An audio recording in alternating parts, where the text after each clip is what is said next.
How are you today? I'm really well, thank you. I'm doing good. How are you? I'm good, I'm good. Stuff. Pretty wowed by that performance you just gave for our Thank readers. you. So where does that voice come from? I honestly don't know. I've just been singing since I was young, so I've just been working hard and pushing it and learning new techniques and just growing with my voice, really. Yeah, I'm pleased you liked it, thank you. It's so rare these days to hear somebody be able to give a vocal like that with just an acoustic guitar. I mean, is that something that you want to do as an artist, to give those kind of performances? Yeah, that anything I do, I want to be able to portray live. I love live music, and I think it's important to show, for me anyway, I feel as an artist, it's important to show that I'm not just someone you can hear on a CD, because you can put any effects on somebody's voice. And I want to be able to portray exactly what I do on this track live as well, and hopefully everyone enjoys it. So let's go back to the start. Some of our readers might not know how you started out, so tell us about that. Growing up, obviously, it's the same story as everyone. I was always singing in school, just like listening to my favourite songs. I grew up in a very musical family. My sisters are all dancers. My dad used to be a drummer in a band. My mum's always loved her music, so I've grown up listening to all sorts of music. So I knew from like day dot that was what I wanted to be in, like the music industry.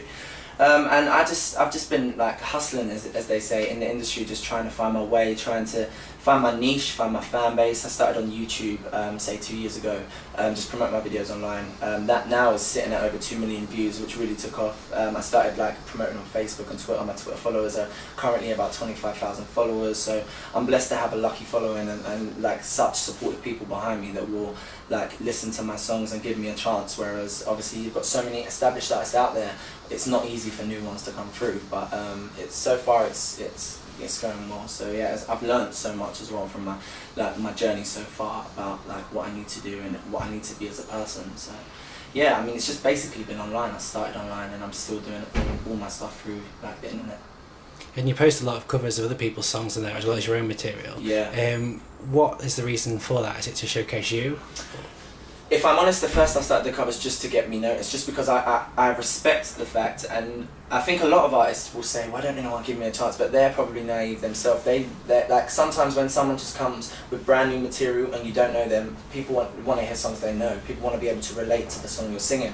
So I thought it was important for me to start and show that I can sing other people's songs, make them my own, and I can sing a great song regardless of whether it's mine or whether it's somebody else's, and then start bringing through my material. I think for my first year it was strictly covers, then I started to post some of my material, and now I post a lot of my material, probably more than covers as it stands, and it's getting accepted, which is a brilliant thing, because that was my aim. I want people to understand that if you want to throw me a cover and we'll have some fun and I'll do a YouTube video or performance, I can do that, but I am my own artist in my own right. So I just thought it was a great introduction.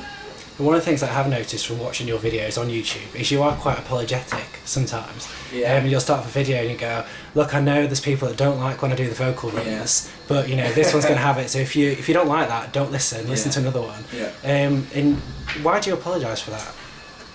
Yeah, I just think it's important, because you can have such a varied fan base. I just think it's important to let my fans know that I'm not just like, if I'm doing this song and it's not their thing and they don't like it, then my apologies, but I wanted to sing this song or someone's requested it, and I will cater for everyone eventually. Of course you can't make music to cater for everyone, because you're never going to be everybody's cup of tea.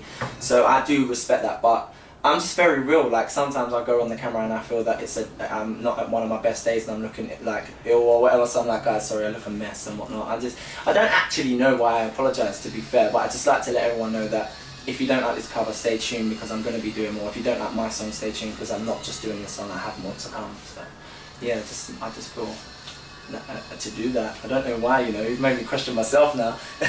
You won't do that again now, will you? No, I'm going to be like, Pip, no, he said not to. So let's talk a bit about your material. You just performed Nothing to Lose for us. Tell us a bit about that track. Nothing to Lose was really funny, actually. I got in the studio with a guy, producer called Too Dark, and a writer called Amy Pearson. And we honestly went to this session not knowing I didn't know what to expect. I'd never worked with Too Dark before, and Amy I'd worked with once, but not properly myself. It was for another song. So we got together and we just got in the studio and we found them chords and we just started playing about. And then I said I wanted to do a song that wasn't like your typical love song as well. And me and my manager had a chat, Neil, and we said, let's do a song that's gonna that can make people feel good. Summertime's coming up, we need a song, like an anthem. I wanted to make an anthem, and it just, that was what I was feeling that day. I just felt like, you know what, I have nothing to lose. That was my frame of mind at the moment. And the song is just spreading a positive message. Everyone forgets that they are human at times. People just like think they have to be perfect 24/7, and it's, you don't. Everyone has their flaws, everyone goes through bad times, everyone goes through good, but regardless of what you're doing, you came into this world with nothing, and you are definitely going to leave this world with nothing. So have fun and enjoy it, because you honestly, as cliche as it sounds to the song, you have nothing to lose. So that's the message. One of your biggest supporters so far has been One Extra, and they did the premiere of that song, and they also previewed your song The Stars more recently. Tell us a bit about that track. Shout out to One Extra, Ronnie Harrell, CJ Beats and all that for playing the song, sorry. The Stars, I love The Stars. We got into the studio, and Too Dark and Amy, again, it was the same people, they started playing a chord from an old Motown song, and I was like, I recognise that, can we use that, is it too, and they was like, let's switch it up, and I said I wanted to do something, I wanted to do some Motown soul, 90s soul, but bring it fresh, and I wanted to do a cheeky, chappy song as well, like basically saying to the girl, look, I want to give you everything you need, but you can, like, some women are too proud at times, some women don't want to be catered for, and they're like, no, I can do this, I don't need a man to do this, and it was kind of, the song was kind of saying, don't be too proud, like, you can do all what you want to do, you take the lead, it's your show, but me and you are written in the stars, so I just want to be by your side on the journey, and I just want to share it all with you. So it's a real fun track, and the reception from it being played on Ronnie's show and One Extra was really good as well, so I'm real happy with that. So you've got your headline show coming up in Islington on the 2nd of July. Tell us what we can expect from that show. This is going to be a milestone in my career, because this is where I'm going to, I feel I'm so ready now. Like, at this point, I'm at my material, my team, everything is so perfect for me. And I'm just, the show is purely a showcase. I've got my Hooligans, my fans coming, I've got industry people coming, and there's people I don't even know that are probably going to be coming who have bought tickets. And it's just, I'm just going to, I've done gigs before where I've done a lot of covers as well of my original materials, whereas this is loads more my original material, and this is real going to show who Mike Hough is, because my main aim recently has been promoting online and getting the word on everyone's lips, who is Mike Hough, who is Mike Hough. So this show is, this is Mike Hough, and you can just expect like a great live band, great live vocals, some just fun, and anyone who loves fun times, loves live music, loves a great gig, I can promise them that it's a night not to be missed. I've got that pressure, but I'm excited. I'm sure it's going to pull off. I'm so excited. You just touched upon promoting yourself online. Yeah. Something I've noticed, you are an active tweeter, I am, and obviously very active on YouTube. Yeah. How important has that been for you to get your music to, to get people to hear it through those channels? If it wasn't for the internet, I wouldn't be what I'm doing or who I am today, starting out, because it's so crucial for me. The thing is with gigs are great, and it's great for somebody to come and see you live, but some venues only hold 300 people, whereas the internet has no boundaries. You can get to any country, to any age, to any kind of person, and I just thought, you know what, let me introduce myself to the world, and I started interacting with people, and it's so great to be able firsthand to speak to these people and know what they want. Like, for them to say, oh, I like this and I like that, and like 50 people may love this track, but then like 3,000 people love this track, and you know like what you're doing is right, and you can make it like your own and make it to fit what them 3,000 people like, and still the 50 people. Do you know what I'm saying? It's so, there's such mixed opinions and stuff online, and it's kind of made me stronger as a person as well. I think sometimes, like before the internet, and I really got on my game on the internet, I was very I didn't know what to expect with like negativity and stuff, but the internet, everyone gets their fair share of negativity. If you don't, I don't think you're doing something right, but it's just kind of taught me, okay, what to expect, what's going to come, what reactions I'm going to get, what people are going to like, what people ain't going to like. And it's just gave me a chance to build a fan base. I personally think for any artist coming out now, if they ask me for one piece of advice, I would say internet is crucial. That is the main starting point. So when can we expect an album?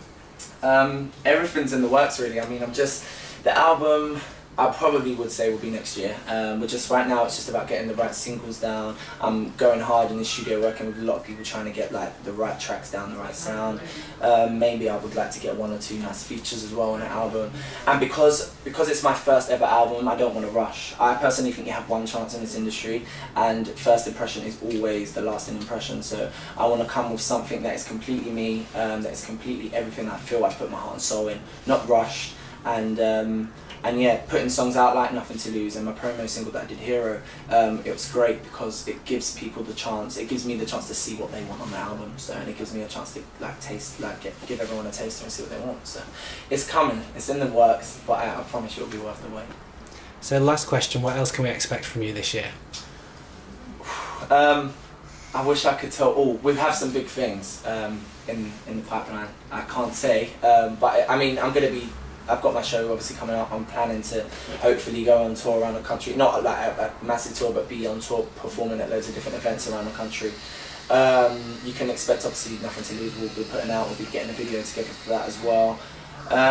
Yeah, there's a lot in the pipeline, and I know you get the mics that always say we're doing this, we're doing that, but trust me when I say big things are happening. It's just about timing and just waiting for it to go. So, but I'll make sure you're the first to know when it happens. So watch this space. Watch this space without a doubt, yeah.